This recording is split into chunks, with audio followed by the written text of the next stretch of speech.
Sering banget beredar orang-orang yang bilang kalau Gen Z itu adalah generasi yang lemah, mental tempe, atau generasi yang punya daya juang yang rendah. Ini sering banget dibilang orang-orang karena memang Gen Z itu terkenal dengan sistem work-life balance. No, there's no such thing as a work-life balance. It's not real. It's a myth. It doesn't exist. I think balance by its very nature is something that's not sustainable. You know, the scale always tips in one direction, and I try to assess my life and assess Elon Musk has work-life balance? No. Do you think Steve Jobs, when he was alive, had work-life balance? No. Do you think Bill Gates? No. Henry Ford? No. Original Heineken? No. So if none of those people that created the wealth of the world had work-life balance, why do you think you're going to have it? Simpelnya, work-life balance adalah kemampuan untuk membagi waktu dan energi secara adil antara pekerjaan, keluarga, teman, dan waktu untuk diri sendiri. Ini berarti kita bisa mencapai tujuan profesional tanpa mengorbankan kesehatan fisik, mental, atau hubungan sosial kita. Tapi, keseimbangan ini berbeda-beda buat setiap orang. Untuk sebagian orang, work-life balance berarti memiliki waktu luang yang cukup untuk keluarga, sementara bagi yang lain, bisa berarti lebih banyak waktu untuk mengejar passion atau hobi. Kuncinya adalah menemukan keseimbangan yang sehat dan berkelanjutan. Sebenarnya, hal ini agak tricky, karena kalau kita masih muda dan mau mengejar karir plus uang yang banyak, kita memang harus ada pengorbanan.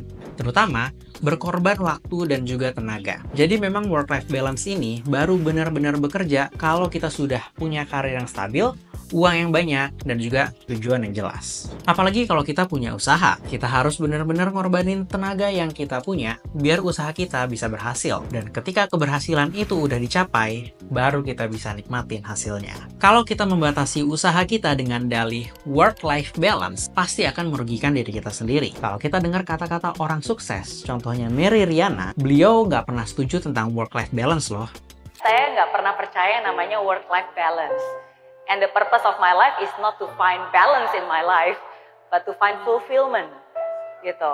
Karena kalau kita berbicara tentang balance, apalagi balance yang seperti kayak juggling, semua harus equal 30%, akhirnya kita malah jadi touch and go, gitu kan. Oke, ini udah bebas, berikutnya apa? Everything is just touch and go, gitu. Tapi kan di hidup ini is not just touch and go. And if we really want to grow something that is meaningful, ya we need to have more time. Di video itu dijelaskan kalau beliau mencari fulfillment dalam kehidupan dan bukan work-life balance. Dan di salah satu podcastnya bersama Wanda Ponika juga dijelaskan bahwa banyak orang yang berhasil karena kegigihannya sendiri. Cuma 9 to 5, kalau cuma siapnya cuma dihubungi di jam kerja, that's your choice. Tapi ketika besok ada promosi karyawan, logikanya perusahaan pasti akan memilih yang available, yang mudah dihubungi, yang bertanggung jawab. Dan jangan baperan kalau misalnya ada teman kamu yang dapat promosi, karena mungkin ya dia lebih siap, lebih tangguh, lebih mau all out gitu. Tapi gue yakin, pasti banyak di antara kita yang tetap mengutamakan work-life balance. Terutama, kita yang jadi karyawan ya, yang mana banyak perusahaan yang memberikan job desk terlalu banyak ke karyawannya, sehingga dia merasa frustasi sama pekerjaannya sendiri. Buat kita yang mau punya work-life balance yang baik, ada 4 tips yang bisa kita jalani. Yang pertama, tetapkan batasan yang jelas. Tentukan jam kerja yang jelas dan pastikan untuk tidak membawa pekerjaan ke rumah. Pastikan kita memberikan batasan antara situasi kantor dan juga situasi rumah. Yang kedua, prioritaskan waktu untuk diri sendiri. Luangkan waktu untuk melakukan hal-hal yang kita nikmati, seperti berolahraga,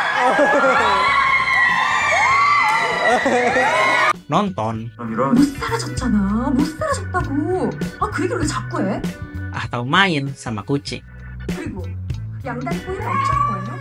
Ini penting untuk merefresh tubuh dan pikiran kita. Yang ketiga, manfaatkan waktu liburan. Pakai waktu liburan untuk sepenuhnya lepas dari pekerjaan dan berkumpul dengan keluarga atau teman. Ini membantu kita mengisi ulang energi dan meningkatkan kesejahteraan mental kita. Yang keempat, jaga kesehatan fisik. Olahraga teratur dan makan makanan sehat sangat berpengaruh terhadap kesehatan mental kita. Tubuh yang sehat akan mendukung pikiran yang sehat. Pada intinya, work-life balance adalah sebuah pilihan. Di sini kita nggak nyari tahu mana yang benar dan mana yang salah. Karena apapun yang kita pilih, akan kita rasain sendiri baik dan buruknya.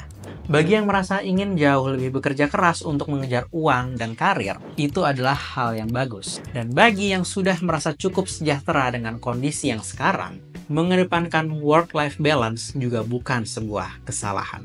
Karena semua adalah pilihan. Saya Haris. Welcome to my series.